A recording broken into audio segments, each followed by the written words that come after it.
নমস্কার বন্ধুরা, আজ আমি চলে এসেছি নতুন একটা রেসিপি নিয়ে। আমার হাতে কি এটা দেখতে বুঝতেই পারছো, এটা একটা কচি লাউ। লাউয়ের একটা আমি অনবদ্য নতুন একটা রেসিপি, একদম নতুন রেসিপি আমি তোমাদের সাথে শেয়ার করবো। লাউ ফালা ফালা, ওই জন্য আমি লাউটাকে ধুয়ে নিয়েছি, এবার কেটে নিয়ে তোমাদেরকে দেখাচ্ছি। লাউটাকে আমি এরকম লম্বা লম্বা মোটা মোটা করে কেটে নিয়েছি। এই লাউ ফালা ফেলার জন্য লাউটাকে মোটা মোটা লম্বা লম্বা করে কাটতে হয়। আর আমি এখানে একটা ভাজা মশলা তৈরি করব, ওই জন্য আমি নিয়ে নিয়েছি ধনে 1 চামচ, কটা গোলমরিচ, 1 চামচ মৌরি, সামান্য একটুখানি রাঁধুনি, আর দেবো একটু জোয়ান। আমি এটাকে ড্রাই রোস্ট করে নিয়ে গুঁড়ো করে নেব। হালকা ভাজবো, বেশি না, একটু জাস্ট গরম করে নাও যাতে গুঁড়োটা করা যায়। কড়াইয়ে সামান্য একটুখানি জল দিয়ে দিয়েছি। লাউটা যেহেতু আমি খুব মোটা মোটা কেটেছি, লাউটাকে আমি একটু ভাপিয়ে নেবো। তাছাড়া আমার এখানে জলে না সবজি সেদ্ধ হতে অনেক সময় লাগে, সে কারণে একটু ভাপ দিয়ে নিলে পরে রান্নাটা করতে আমার সুবিধা হবে। একটু লবণ দিয়ে দেবো এর মধ্যে, একটু ভাপিয়ে নেব, ঢেকে দেবো। লাউটাকে ভাপ দিয়ে নিয়েছি, আর কড়াইয়ে 1 চামচ সর্ষের তেল বসিয়ে দিয়েছি। ও গ্যাস জ্বালাতেই ভুলে গেছি। বন্ধুরা, তোমাদেরকে আমার কিছু কথা বলার আছে। প্রত্যেকটা দিনে আগেও আমি বলেছিলাম, বন্ধু হয়ে পাশে থাকছো, আবার আনসাবস্ক্রাইব করে দিচ্ছ। আমার আজকে মনটা খুব খারাপ। গতকাল আমার 6 জন বন্ধু আমাকে আনসাবস্ক্রাইব করে দিয়েছে। কেন করছো বন্ধুরা? আমি তো কিছু করিনি, আমিও তো তোমাদের পাশে আছি।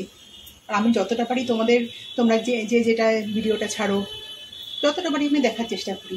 দেখো, সংসার সামলেই তো সব কিছু করতে হয়, সারাদিন তো ফোনটা নিয়ে বসে থাকলে হবে না, না? যতটা পারি তো আমি দেখি, তোমাদের পাশে থাকি। 6 জন কালকে আমাকে আনসাবস্ক্রাইব করছে, ভাবো কীরকম লাগে। প্লিজ বন্ধুরা, এরকম করো না, খুব কষ্ট হয় জানো তো। যাই হোক, এবার রান্নার প্রসঙ্গে আসি। কড়াইতে 1 চামচ সরষের তেল দিয়ে দিয়েছি।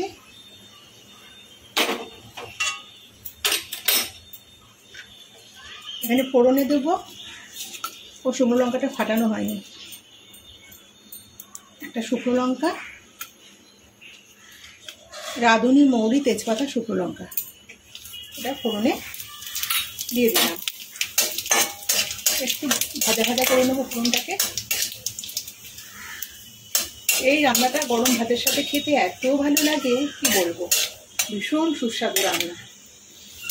এবার সামান্য একটু পেঁয়াজকে আমি কুচিয়ে রেখেছি, দিয়ে দিলাম।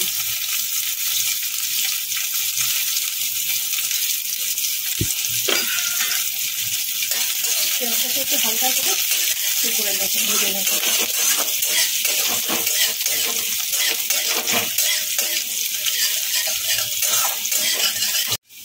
এবারে এই লাউটাকে এর মধ্যে দিয়ে দেবো।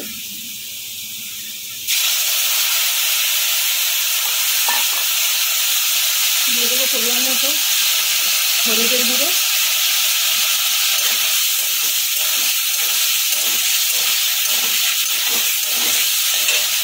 দুটো কাঁচা লঙ্কা চিড়ে রেখেছি দিয়ে দিলাম।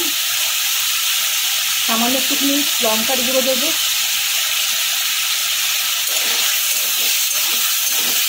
লাউটা যেহেতু আমি লবণ দিয়ে ভাপ দিয়েছি, তাই এখন কিন্তু লবণ খুব কম দেবো, একদমই কম একটুখানি লবণ ছড়িয়ে দিলাম। আর আমি তো সব রান্নাতেই চিনি দিই, তোমরা জানো। অল্প একটুখানি চিনি দিয়ে দিলাম। ভালো করে নাড়বো, নাড়তে নাড়তে একটু শুকনো করবো।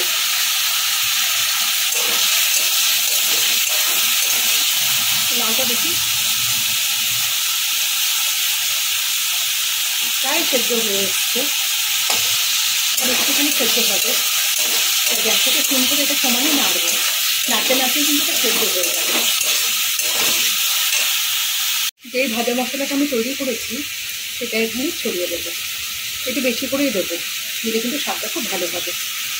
1 চামচ মতো দিয়ে দিলাম। আবারও ভালো করে নাড়বো। কি গন্ধ বেরিয়েছে, ফাটাফাটি গন্ধ বেরিয়েছে। এটা একেবারে শুকনো শুকনো করবো।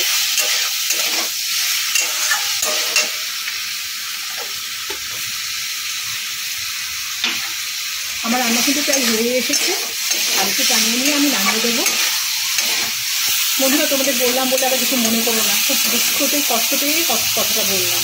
খুব খারাপ লাগছে, কষ্ট হচ্ছে বলে বলা যায়।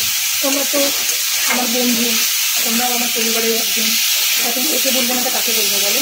বন্ধু হিসেবেই তো মেনে নিয়েছি তোমাদেরকে। আমার লাউ ফেলা রেডি, গ্যাসটা এবার নিভিয়ে দেবো। রেসিপিটা কেমন লাগলো অবশ্যই কমেন্টে জানাবেন, আর রেসিপিটা ভালো লেগে থাকলে একটা লাইক দেবে। যে সমস্ত বন্ধুরা এখনও চ্যানেলটাকে সাবস্ক্রাইব করবে তারা অবশ্যই চ্যানেলটাকে সাবস্ক্রাইব করবে।